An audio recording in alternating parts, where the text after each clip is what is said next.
Hi, Callie. I miss you. What are you doing? Hi. I got you a book. You want to read a book? I think you like it. I hope you like it. Let's see.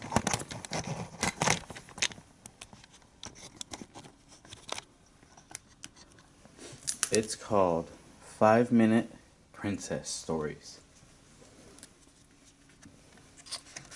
Let's see. Cinderella and the Lost Mice.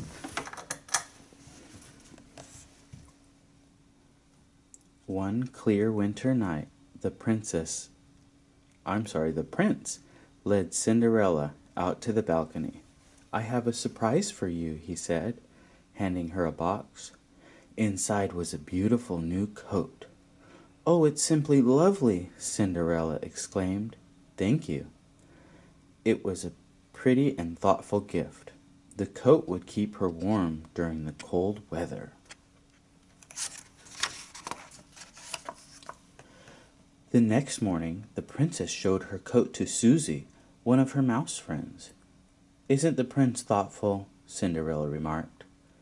Nisa, Nisa, Susie exclaimed. The coat sleeve felt warm and cozy, especially compared to where the mice lived. Look, there's a little mouse. A few minutes later, Jack and Gus went into Cinderella's room. It had been a chilly night in the attic, and the mice were still shivering. Cinderella, Cinderella, Jack called. He knew that if he told the princess how cold the attic was, she would do something about it. But she was rushing off to get dressed for a tea party, so she didn't hear her friend.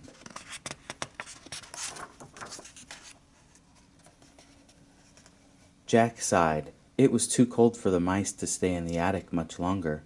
Cinderella had always been very kind to the mice, and Jack was sure she would want them to be warm. So she and Gus called the rest of the mice down from the attic. They sat in front of a blazing fire in Cinderella's room. Before long, their cold paws and tails had warmed up, and their teeth stopped chattering. They'd wait there until Cinderella got back home. Soon the new housekeeper came in to clean the room. When she saw the mice, she shrieked and shooed them away. Mice don't belong in the castle, she yelled. Now get out! The housekeeper didn't know that the mice were Cinderella's friends. She chased them with a broom. The frightened mice had no choice but to scramble back up to the cold attic.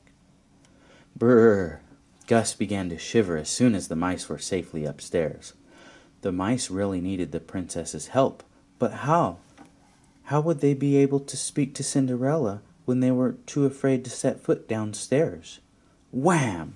Suddenly, the castle gardener barged up through the attic door. Before the mice knew what was happening, he had trapped them. Now, take them outside, they heard the housekeeper say. Take them far away so they'll never return. Meanwhile, Cinderella's tea party had ended, and she and the prince were out riding. As their horses trotted through the countryside, they saw the castle gardener tending to something in one of the fields. Hello, the prince called out. It's much too cold to be working outside. But the gardener did not answer. The prince called to him again and still got no reply. As they rode on, the prince turned to Cinderella. That was odd, he said. I can't believe he did not hear me. Why wouldn't he answer? Perhaps he was lost in thought, Cinderella replied. Cinderella was right. The gardener had been trying to make a decision. He was about to let the mice go, as the housekeeper had ordered, but he was worried about them. He knew it was too cold outside. Finally, he decided to take the mice into the stables. Now don't tell the housekeeper, he told the stable workers, but these poor mice need a warm place to stay and a bite to eat. The mice were very grateful for their new friends. The mice nestled together in the barn, but as night approached, the stables got colder. Luckily, The horses were friendly, and they told the mice to snuggle in their manes to keep warm. "That's a nice," said Gus as he drifted off to sleep.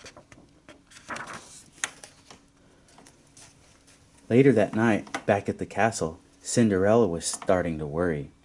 She hadn't seen the mice since the morning. Jack and Gus nearly always came by in the evening. Cinderella was searching for the mice when she ran into the prince. "Why, hello," the prince said. "Are you looking for the same person I am?"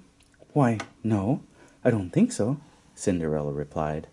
"I'm looking for the mice." "Ah," said the prince. "Well, I'm looking for our new housekeeper. Apparently she threw the mice out of the castle today." "Oh, no," Cinderella cried. "Poor dears, they'll freeze outside." "Don't worry," the prince said. "The mice have found a new friend." He told Cinderella what the gardener had done. Together, Cinderella and the prince went to the stables. They thanked the gardener and the stable workers. Then they gently woke the mice. "Cinderella, Cinderella!" the mice shouted happily. Cinderella was relieved to see her little friends safe and sound. Though the stables had been nice, the mice were glad to return to the castle. From then on, Cinderella made sure the mice always had a warm place to stay of their own in one of the main rooms of the castle.